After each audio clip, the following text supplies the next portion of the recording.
What is the impact of obesity drugs on the business of agriculture? You haven't even thought about it, but you will now. I've got a great show for you with my friend Todd Thurman in this episode of the Business of Agriculture. Hey, Damian Mason here with a question before we hop into this episode of the Business of Agriculture. If you farm for a living, you employ a lot of amazing technology, from your inputs that you put into the soil to the tractor that you sit in, your combine, and the amazing data that it harvests. But has your soil analytics kept up technologically with everything else in your farming operation? I would venture to say that no, it is not. Sure, you check for your nitrogen, your phosphorus, your potassium, your micronutrients as well. But what about disease pressure? Do you know what diseases and what pests you're going to face next year? No, you don't. But you can now figure that out with Pattern Ag's predictive analytics. Think about it. They can tell you now with testing what the likelihood of facing nasty diseases, things like cyst nematode or sudden death syndrome, what the likelihood of you having this in your field, then you know how to prepare, how to treat, and where to invest your money. It's using technology to make you bigger yields and therefore make you bigger money. Go to www.pattern.ag to learn more. They are pioneering the way in predictive agronomy.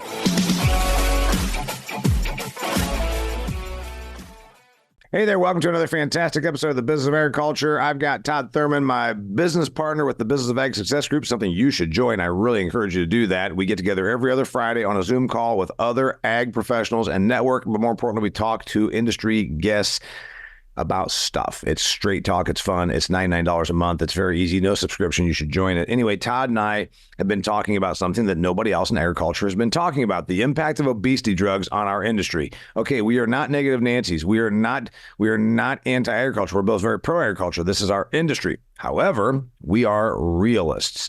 We're the ones that told you, no, we're not going to struggle to feed the world. We're the ones that told you about food waste being 35% of all the products we make. We're the ones that told you that we're not going to have an overpopulation. In fact, we're going to start losing population. All of the things that agriculture doesn't want to hear, we're willing to tell you. I've got another one for you. Food consumption per human is going to begin declining, particularly in developed countries like the United States of America, where obesity is at epidemic proportions. 41.9% of Americans are obese. I'm not talking about, I could lose a little weight. I'm about 5 pounds heavy. I'm talking obese, okay? You've been to Walmart. We've all seen this, walking around the airports, whatever. A bunch of those people are going to be put on drugs like Ozempic. There are 4 big big products: Mounjaro, Ozempic. I'll get you the list here in a minute. But the main point I'm coming up with, and Todd and I both agree, this is going to be a huge sea change for agriculture, because we are going to sell less calories per consumer very soon. Why? Because these drugs are going to get pushed into fat people, and I'm not being mean, very rapidly. Look at the power of pharmaceutical companies. Look at the power of insurance companies over your life. This thing is coming, and it's going to be big for agriculture. Todd. Yeah, it's already big, and it seems like it's only going to go up. I mean, obviously, there's always a potential that you could have some kind of safety issue that develops with it, or something like that. But all indications at this point are that it's going to continue to increase. And I think when we think about where we're at right now, estimated, the best numbers I could find, estimated 15 million users of these drugs here in the U.S. today. That's a pretty significant number in and of. Remember that these drugs can cost up to $1,000 a month, depending on your insurance. And so when you think about some of the limitations of the drug as it is currently, it's really expensive. It requires an injection. You can't just take a pill. So there's a few things to consider from that standpoint. You already got 15 million users, and it seems like the sky's the limit here in terms of how widely this could be adopted in the U.S. And then when you start thinking about it globally, the numbers get really crazy. Yeah, your point being a couple of things. First off, the adoption rate is stupendous, and it's not even easy. It kind of reminds you, like, when you look back at when humans started driving cars and the automobile took off. You're like, the tires were terrible. You had to crank start it. You almost broke your wrist. Men would break their wrist starting a car for the family. It was like, these things were terrible, and yet they got adopted. That's about where we are, in my opinion, on these obesity drugs. You've got to inject. You get this device. You inject yourself in the belly every week. It's not an easy process, nor has it really even been around. I mean, yeah, they were doing this for diabetes, as a decade or two ago, but the adoption curve seems to be ramping up rapidly, to your point. And my contention is when insurers say, well, if you bring that price down by about 50%, we think it's better to pay partial for obesity drugs than heart surgery, heart attacks, diabetes care, knees, those kinds of things that are symptoms that plague the obese population. So I think the adoption is already pretty impressive, and it's going to become widespread. Your thought as well, right? Yeah, I think so. And I mean, I was a little skeptical when I first started hearing about people talking about these drugs, impacting food sales and caloric intake at the You said that. You keep saying people. I was the people. I was the one that brought this up. Nobody else in agriculture has talked about how obesity drugs are going to change the entire landscape for production agriculture and food processing. No, it's there's been a few people talking about it on the more of the food side, but I've other than you, for a few people talking about it on the agriculture side, and I was pretty skeptical. I just didn't think that the numbers would add up. But we were talking before we started recording. We've been working on kind of developing and fine tuning a demand model that we can use around the world for food demand, caloric demand. And we've included fairly recently, we've included this in our model. So it's right up there from a potential impact. It's right up there with food waste. And so really, once we got the model built and that component of the model added to our existing model, I was pretty shocked, actually, and it definitely deserves a spot in this overall discussion about where we're headed in terms of food demand. You and I have talked extensively about the demographic changes with population decline and population aging and how that's going to impact it. I think food waste has been a pretty well documented issue, and so where we go with that is going to play a big role. But this is right up there with all of those major factors that we've talked about. If this is the first Business of Agriculture episode you've ever tuned into, and I've got more than 350 that are out there, Todd has been a guest on several of them because we're buddies. And his mom doesn't like me. She thinks I'm arrogant. But you know what? You've always got that thing. It's kind of almost like how the mother-in-law always hates you. Since Todd and I aren't really married, and we don't even really have a physical attraction to each other, but we like one another, and we do these shows together. And I just accept that the mother-in-law is never going to like me. Anyway, we have talked about, Todd and I, the demographics. And the fact that population is not going to continue to increase. This is a big shocker to most people in agriculture because you've been told your whole entire career in this industry, feed the world, we're all going to starve, there's going to be more mouths to feed. Well, that's simply not true. So I encourage you, if you've never listened to my other stuff, go back and find the episodes where Todd and I talk about the reality and the facts and the demographics.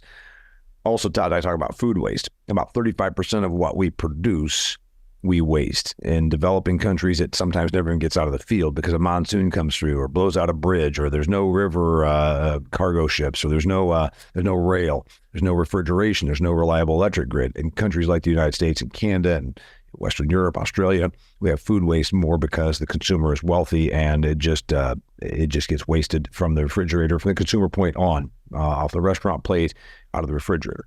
So what we're talking about now is a different situation affecting supply and demand. We know that we are amazing. Our productive capacity is remarkable in modern agriculture. We make bushels and pounds and gallons and truckloads and tons. We're just remarkable at this.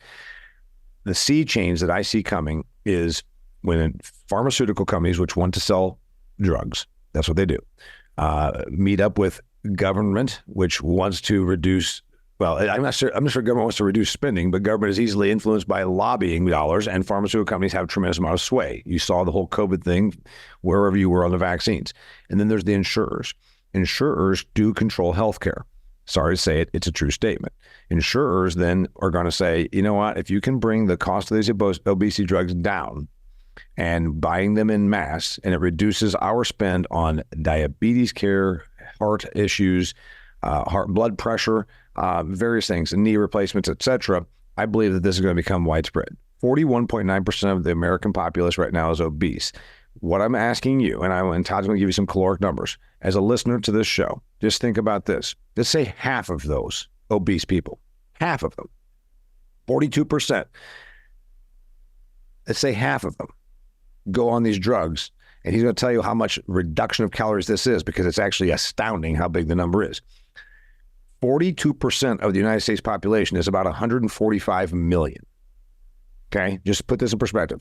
That's about 145 million humans.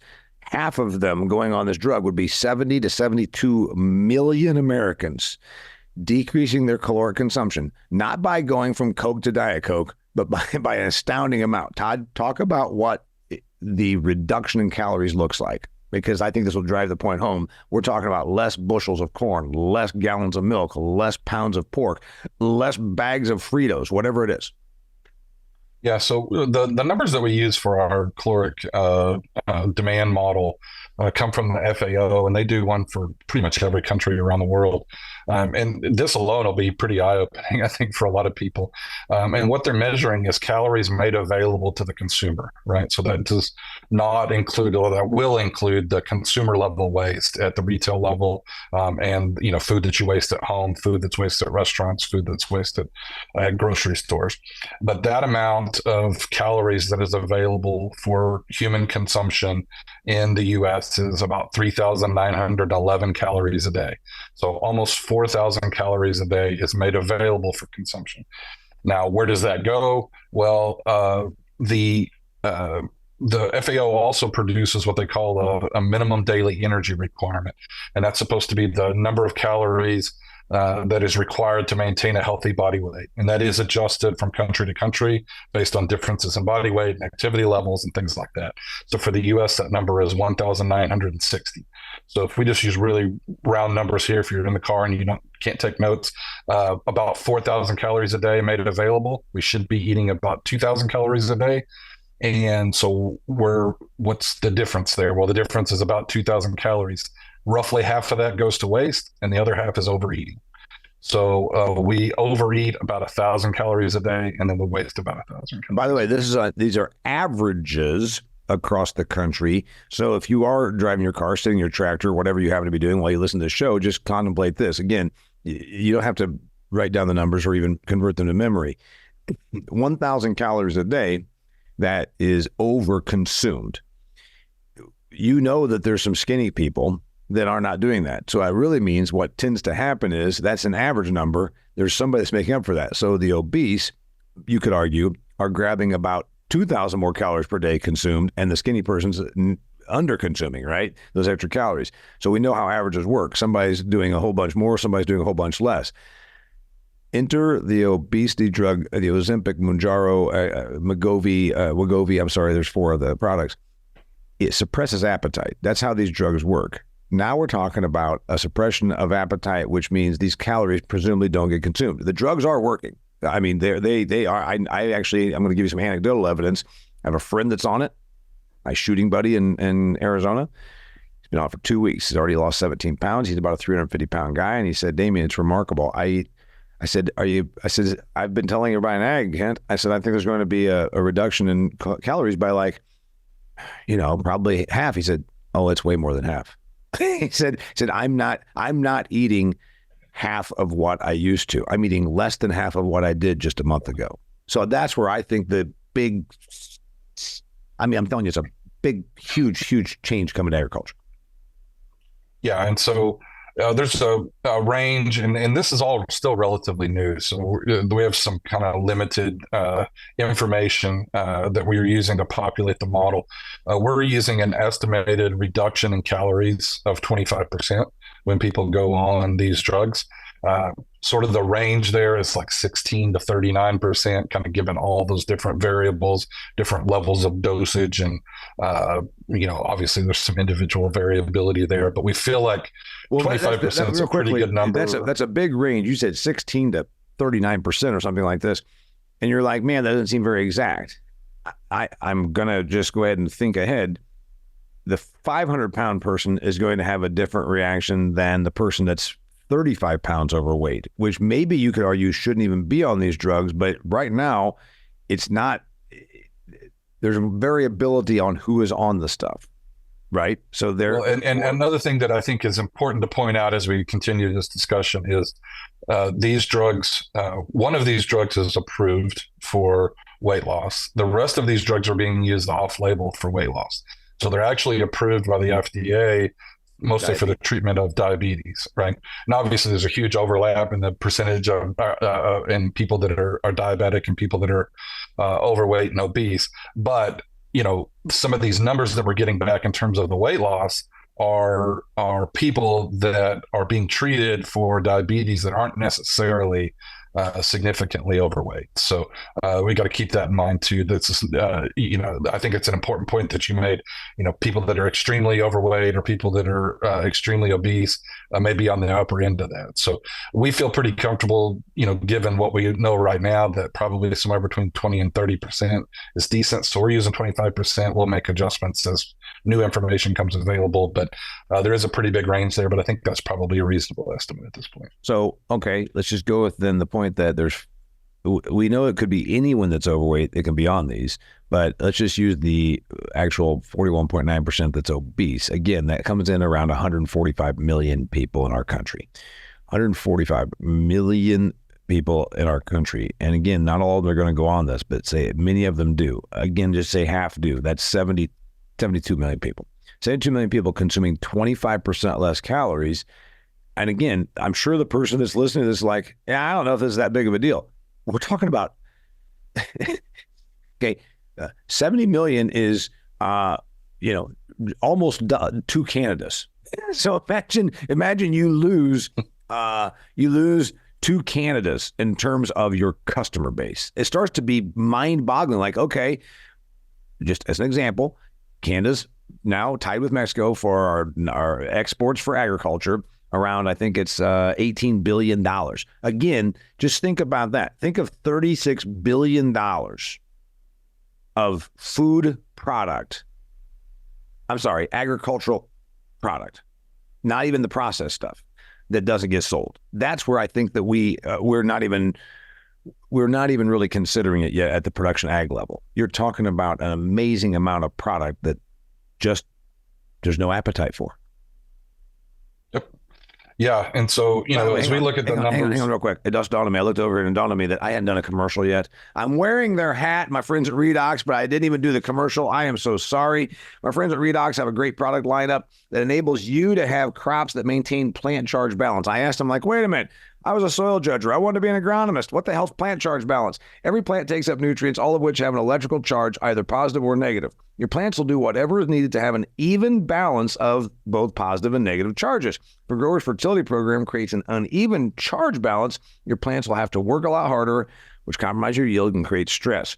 Redox Bionutrients combines 13 key carbon chemistries with biostimulants to achieve plant charge balance. 30 years in business, Redox has a great track record of helping growers. Find out more at redoxgrows.com. Sorry about that, Todd. No problem.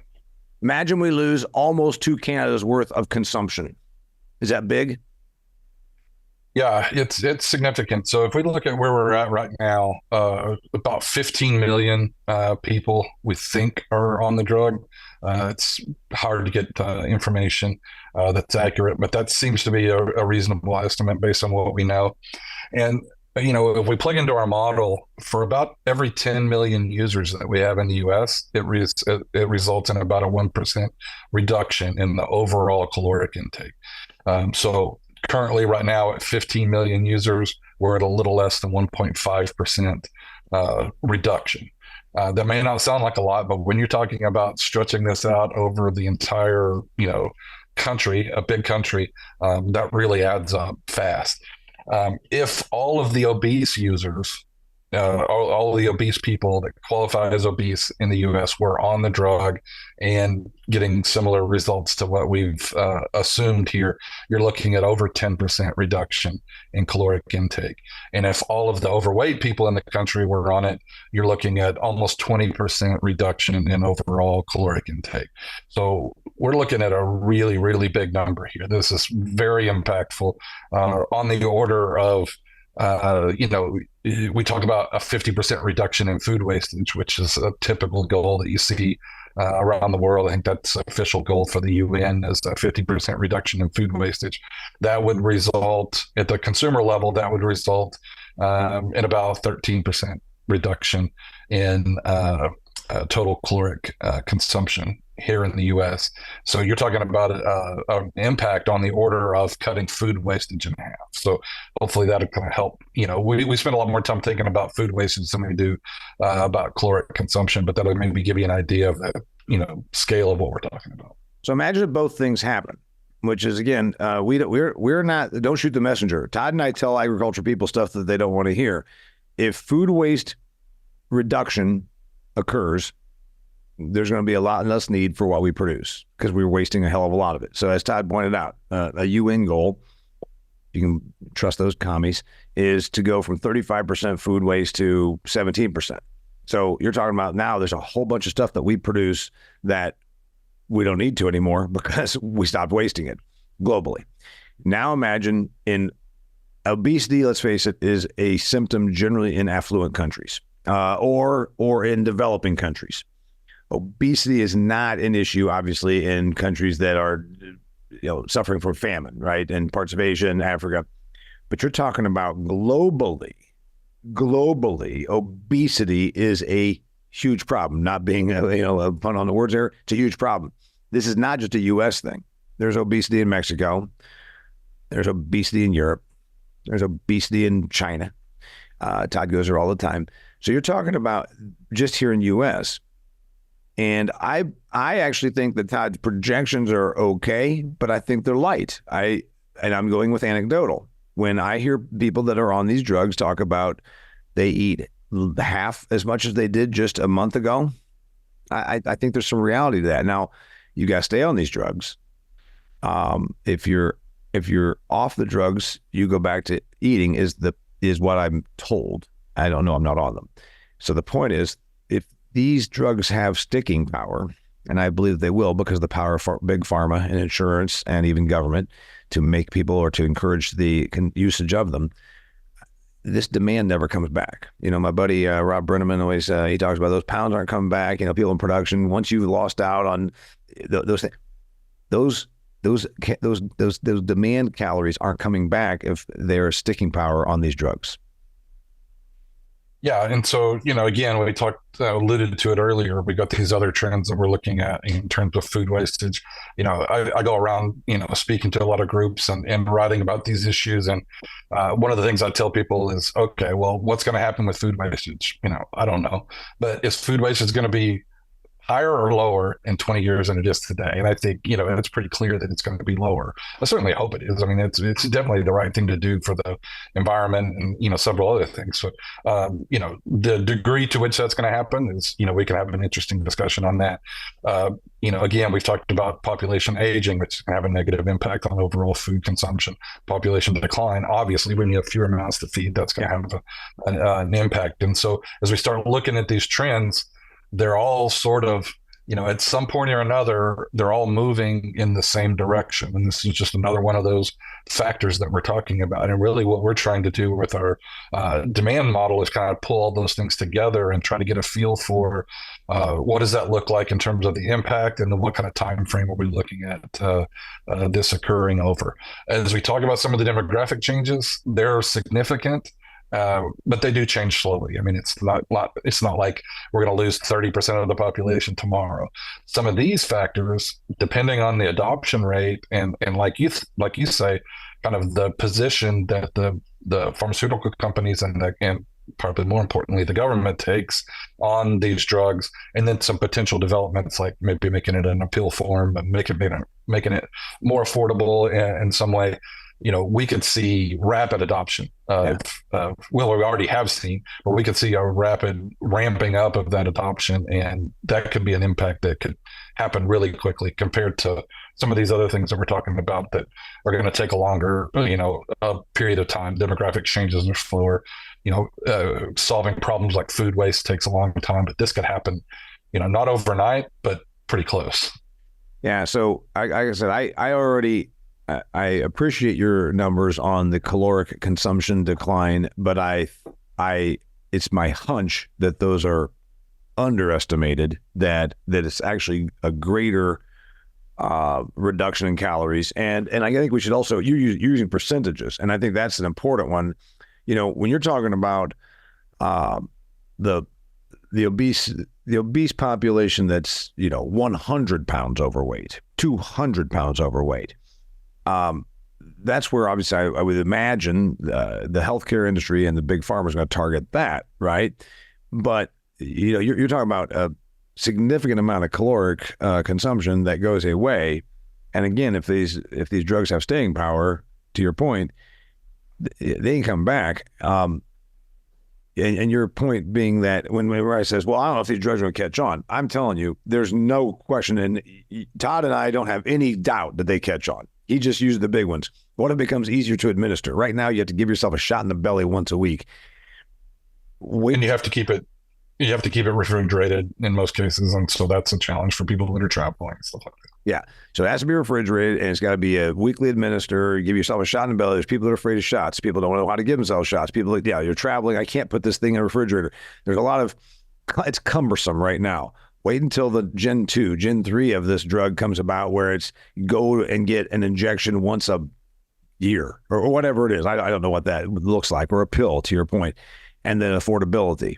When it becomes widely adopted, 41.9% of this country's population is obese, and another 20 or so percent is overweight. You're talking about 2/3 of the population that technically could be on these drugs. Will it get there? No, but I could see it. I could see 1/3 or 1/2 of this country's population being on a drug like this. Can't you? Yeah, I can see that. And again, if that happens, or if anything close to that happens, you're talking about a very significant impact. You're already seeing the impact. I mean, 1.5%, it doesn't sound like a lot, but it really is. It's hard to kind of probably need to try to come up with some way to visualize that. But, even at that level, so 5% roughly of the population is on it today, and we're seeing a 1.5% impact. Right. So, I mean, that gives you an idea of kind of where this could go.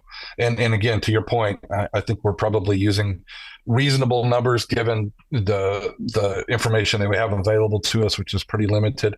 It could be higher than that. It could be a little bit lower than that. But I would say I think it's not unreasonable to assume that we're probably conservative on our estimates in terms of the impact. Now, as people stay on it on longer periods of time, that may moderate to some degree, so we'll have to keep an eye on that. But yeah, I mean, it's really big numbers. No matter how you look at it, it's really hard to ignore the reality that if this gains widespread adoption, it's going to have not just a measurable impact, but a very significant impact on food demand.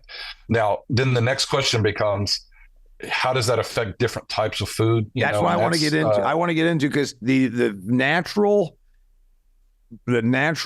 thought is to say, oh, Fritos and Snickers bars.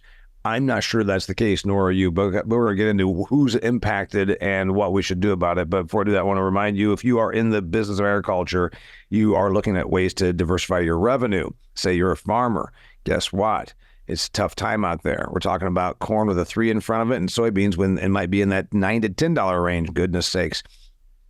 What about making money off a sustainability program? You can do that with Truterra. Truterra is focused on supporting farmers at every stage of your sustainability journey to help you maintain and create regenerative management practices that give you agronomic as well as economic benefits. Guess what? You need to make money. You need to do this as best you can in a low commodity environment. Why don't you look at a sustainability program? New ones came out just August 1st. Go to TruterraAg.com to learn more. Truterra is a part of Land O'Lakes. You can trust them. Truterra, Truterra, TruterraAg.com. Check it out.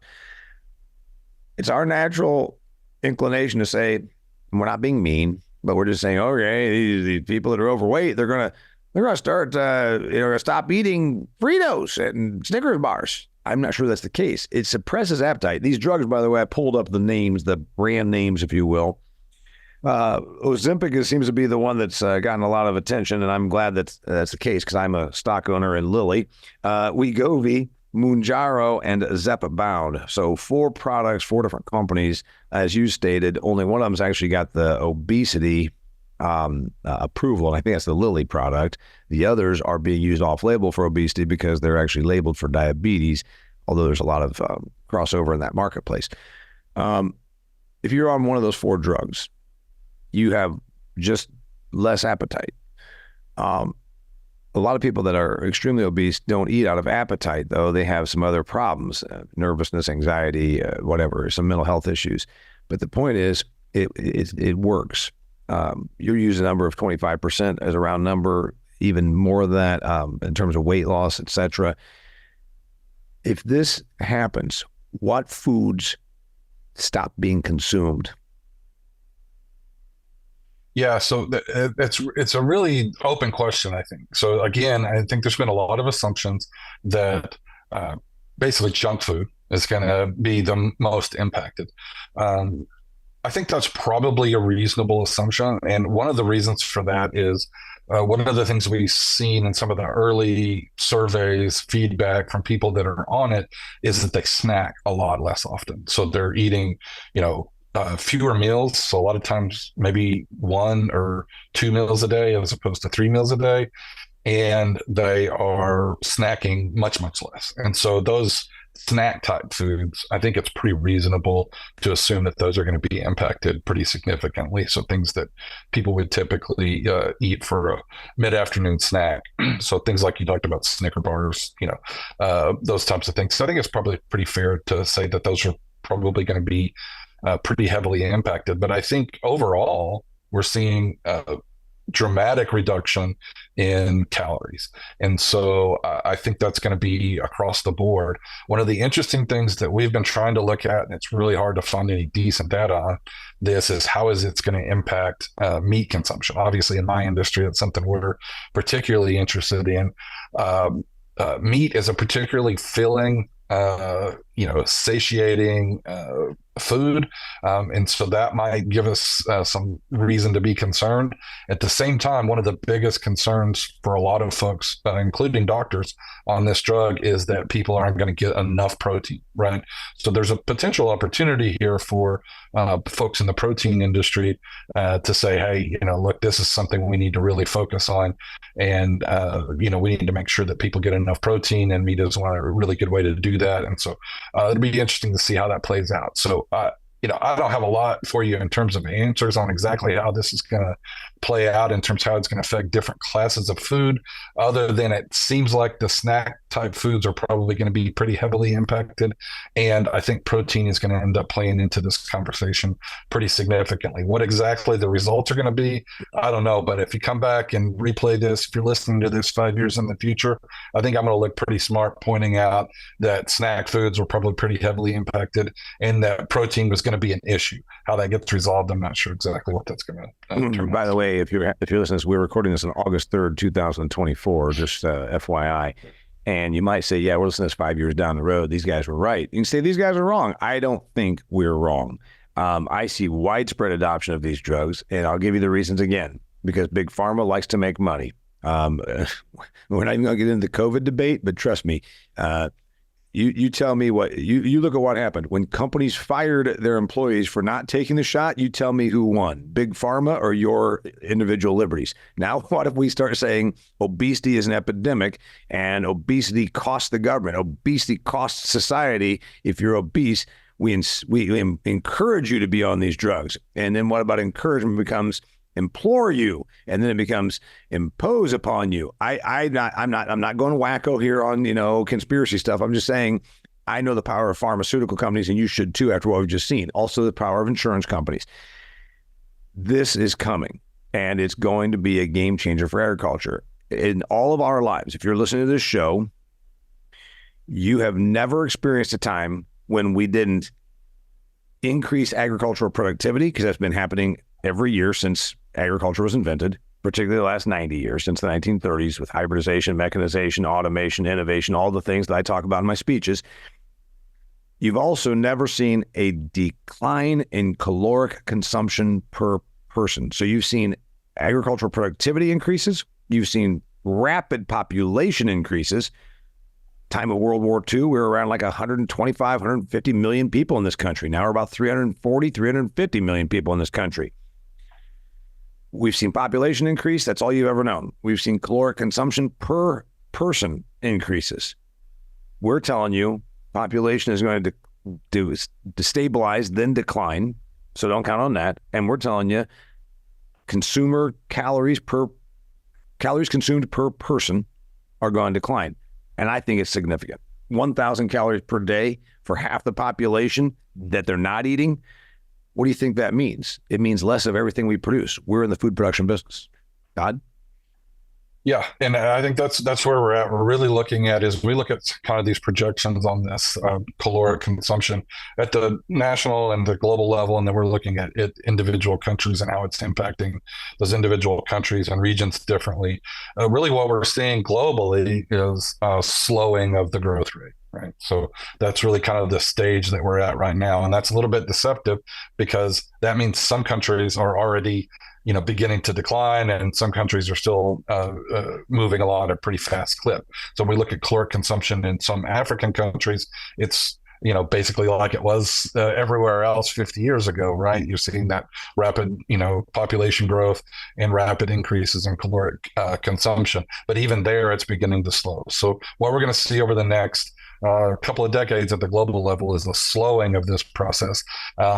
Where this is interesting, like we alluded to earlier, this is one that could be on a much different time frame, and it could impact developing countries, or almost certainly will impact developed countries more than developing countries. Yeah. And so that's one of the reasons that we're really interested in trying to see how this develops, because it can have a really significant impact on the short-term trends that we're looking at over the next 5 to 10 years, where we've been looking mostly at the next 10 to 30 years in terms of that overall trend. This could really accelerate that in a pretty significant way.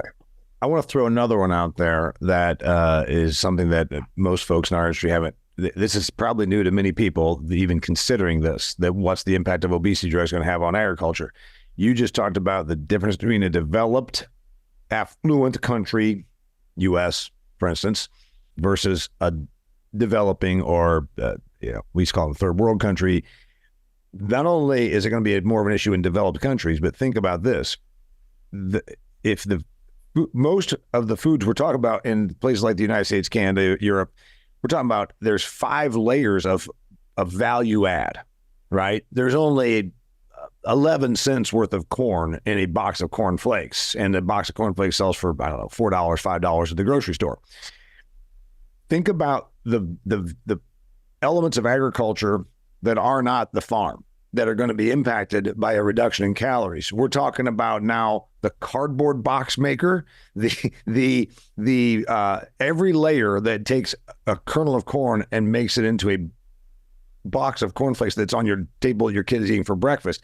If you're talking about a 20% reduction in consumption of cereal, you're not just talking about, okay, that means less grain sold. The truth is there's very little dollars worth of grain in a box of cereal. There's a shitload of value add that's going to get a burn. Battle Creek, Michigan, where Kellogg's is going to take an economic hit. The cardboard box manufacturer, the retail, that works on skinny margins as it is, sells 20% less cereal in that cereal aisle. There's a bunch of hits that happen, not just at the farm level, that I don't think a lot of folks have probably even considered. No, that's a great point. And then I think another point that I want to make sure that I drive home, that I think I've heard very little discussion around this, and that is this whole nutrient density discussion. You and I, again, we've talked about this in the context of a declining population, of an aging population. One of the real underlying trends here is people are going to need and probably are definitely going to need and probably going to want more nutrient dense foods. Okay. So we eat too much food. There's no doubt about that in terms of calories. But if we're going to take such a significant reduction in caloric intake, we need to make sure that we're eating more nutritious foods, right? And so, that's some of the concern about this is if you go on this drug and you reduce your caloric intake by 25%, but now all of a sudden, yeah, you're getting, a more appropriate number of calories. But if you're They're eating the the wrong same calories. types of foods that The you were wrong. before, Yeah, right? You're not getting enough protein. You're not getting enough some of these vitamins and minerals, and so as I think this is the real takeaway with this whole macro discussion around agriculture is we've got to shift away from thinking quantity and thinking more about quality. And as we think about quality, that means a lot of different things to different people, and it means a lot of different things to different segments of our industry. But nutrient density and taste are the two that I really think we need to drive home. If we're looking at how is this going to impact us and how do we survive and thrive in the future, we need to think about how do we make our products more nutrient dense and taste better. And there, again, we throw new stuff at you, which is why we encourage you to join the Business of Ag Success Group, because you get time with me and Todd and a dozen or two other people every other Friday, because we talk about topics that you maybe don't hear in your general agricultural circles. If you're overweight and you eat a lot, and I'm not being in any way mean, it's just clearly it's a thing. You are eating too many calories, but to Todd's point, there's a good chance you're at least getting the vital calories. Okay. Meaning like the protein for muscle mass or whatever. And if you take these drugs and you decrease your consumption by a significant amount of calories, but you omit the wrong calories, meaning the stuff that has the zincs and the iron, like beef, or the protein, like his favorite category, pork, you still have, you reduce your calories, you've lost weight, but you've lost the important stuff. And I think that's going to be a big challenge. I could almost see, now this is where I think there's opportunity. I could see there being a lane of products that are specific to, are you on Ozempic? Here's the type of products you should have. Like a lane of products, kind of like we saw gluten-free, all these things were almost on the verge of sham. This one would be, don't forget your protein, don't forget your vital nutrients, don't forget this. I could see that being an opportunity for ag. You're already seeing it in terms of the supplements, and it's particularly around these like protein shakes. Mm-hmm. You walk through that aisle in the grocery store. If you don't frequent that aisle, walk through there, that section where you're looking at Ensure and some of those types of products. You're going to start seeing. I've already started to see a lot more of these high proteins. Go through there, walk through that. Next time you go to the grocery store, walk through that aisle and look for these 30-gram protein shakes. They're, sort of meal replacement type shakes. You're already starting to see a whole lot more of them. I guarantee you there'll be a bunch of them in there. And so from a supplement perspective, they're already starting to see what you're talking about. From a food perspective, we need to start trying to accommodate that as well, because, that's one of the ways that this thing could go is people could eat just a lot less food and they could make up the nutrient difference with supplements and, products like shakes and not, core nutrition. And so we really need to think about that, because that could be, from an agriculture perspective, that could be a pretty major impact. And the food industry is going to go do whatever they have to do to meet these trends. We talk about agriculture being slow to kind of adapt to, fads and consumer trends. The food industry is pretty quick at it. Right. So, when new diets become, popular, when high protein diets become popular, they adjust quickly. Non-GMO project was just a sham thing that this entity propped up and said, we'll charge you money to verify that there are no GMOs in your products and stick a label on it. That was just a sham thing that was a label. The wheat thing. I'm just looking through my stack of books. The book Wheat Belly came out about 15 years ago. A doctor needed to, make himself famous. Which, by the way, if you always wonder, I'll name a bunch of doctors and you tell me the ones that you recognize. Dr. Phil, Dr. Oz, Dr. Utendorf. You're saying, okay, I've heard of the first two. Yes, there are also charlatan frauds that wrote books and got TV shows. The latter one is my doctor. Okay, you don't know her. So the point I'm making to you is a doctor wrote a book called Wheat Belly. What did that do? It inspired the entire gluten-free, gluten intolerance. Nobody has gluten intolerance to any, but all of a sudden, a third of this country claimed that. So the point Todd's making is there's a bunch of room out here, and it could be if you're on Ozempic, you need to buy this product. And I think that's going to be a category that props up. It's bigger than all of us.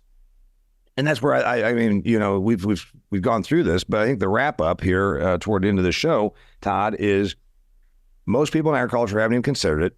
Most of us, unfortunately, are still in that put our head down and go make more acres, go make more bushels. You're talking about one more hit to demand that is going to be significant. It already is, and it's going to grow in its significance. No one listening to the show has ever seen in our lives a decrease in caloric consumption per customer. It's coming. Yep. And that's what, really I spend a lot of my time talking and speaking about is really trying to create awareness around this. And what I've been trying to tell people lately is that everything that we think is normal is actually very abnormal. Right? So what the last 50 years, which is, encompasses the professional and personal experiences of almost everybody listening to this show, what we've experienced as normal with a rapidly growing population, rapidly expanding economic growth, a relatively young population, increasing caloric consumption, increasing, quality of food, all those kind of things. Safety. All of those things.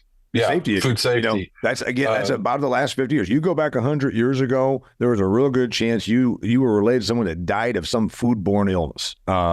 Name the people you know now that died of foodborne illness. So you're talking about, yes, everything that we know now that everyone in our let's face it, almost no one listening to this show has been working for more than 50 years. Probably. So you're talking about every single thing, Todd, is not been normal historically. For the several thousand years of humanity, the last 50 years have been markedly different than that. Like you said, our population went from about 1 billion 100 years ago to 8 billion today on the planet. Food safety, infrastructure, refrigeration, food quantity, food productivity. Those things are all last 100-year phenomenon. I think I know where you're going with this. Now, the next 50, is that where you're going? Yeah, the next 50 is going to be a lot different. And then the 50 after that is going to be even more different. And so, what we have to realize is that a lot of these strategies that we've developed, a lot of these systems that we've developed, a lot of these rules of thumb that we use as we kind of make business decisions are based on a reality that is increasingly less accurate, right? And so as these things change, we've got to adjust and really changing that mindset and moving forward and understanding the next couple of decades is going to look a lot different than anything that we've been familiar with. And what we think of as normal is really abnormal and sort of an anomaly, sort of a kind of a blip in the process. We're making a shift. We're going through a transition. And for agriculture, you could argue that really at the end of the day, all these things that we're talking about is really about that shift in caloric consumption, peaking, some point in the relatively near future and beginning to decline. And some of these things that we're talking about today could accelerate that and really create an even more, what I think is already an urgent need to develop a different dialogue, a different narrative in our industry. Right. I think that's already a very urgent need, and something like this is only going to accelerate it. Past episodes I've recorded with Todd, we've talked about the China phenomenon. We've talked about and how it goes away. We've talked about the oversupply issue. We've also talked about the demographics. So go and check out any of those. You can find them. There's 355 or 360 episodes of the Business of Agriculture. He's been on at least 5 of them. And someday, eventually, his mom will become a fan. I'm going to hug her when I finally meet her. She's like the mother-in-law you just are never going to win over. Anyway, check out TruterraAg.com if you want to diversify the revenue off of your acres, and I encourage you to do that. They're part of Land O'Lakes. You can get a sustainability program going with them. They have 3 new ones that began just August 1st. Redox Bionutrients, you know what? You've got plant charge issues and you've got fertility issues. You've got a lot of stuff going on. Redox can help you out. Go to redoxgrows.com. If you want to become a member of the Business of Ag Success Group, I encourage you to do so. $99 a month. You can hang out with me and Todd every other Friday on a Zoom call with an industry expert that we're talking about issues impacting our business. Todd, last word, my friend. Yeah, I think it's again, it's sort of another example of changing trends, and so I really encourage folks to look at this a little closely. Probably a lot of people out there listening are kind of like me when I first heard about it, and kind of thought, well, it doesn't sound like it's going to be something that's going to be significant enough to have a measurable impact, at least at the industry level. I would encourage you to take another look at it, because when we started looking at it closely, digging in a little more deeply, and it's certainly once we started incorporating that into our broader caloric demand model, the potential impacts became very obvious really fast. So I would encourage you to rethink it. And I guess that's what I hope from this episode. I hope people give that a second look, or if you hadn't even considered it at all, take a look at it and see what you think in terms of how it might impact our industry. I feel bad that you and I are always out here telling folks what they need to hear, but they maybe don't want to hear. No, it's not going to. No, we don't need more. We don't need more calories. In fact, we're going to require less. And this is another great example of that. It's coming. It's here. It's going to continue, and then it's going to escalate in based on what we see. So you know what? Check our math. If we're wrong 2 years from now, tell us so. I don't mind. If you have a topic you want me and Todd to cover, also send it and submit it to us. We'll do so. Until next time, he's Todd Thurman with the Business of Ag Success Group, and also with what is it? Swine International, Swine Consultants International, Swine Insights International. Swine Insights International. Yeah. Swine Insights International. Also, just an all-around knowledgeable dude. If you have a speaking engagement you want covered, you can hire him. You can hire me. Or more importantly, something we've still not done, hire both of us. Put us on stage. We can bring up all kinds of stuff. Your audience will be on the edge of their seats. Give me a call and we'll figure it out. Till next time, he's Todd Thurman. I'm Damian Mason. This is the Business of Agriculture.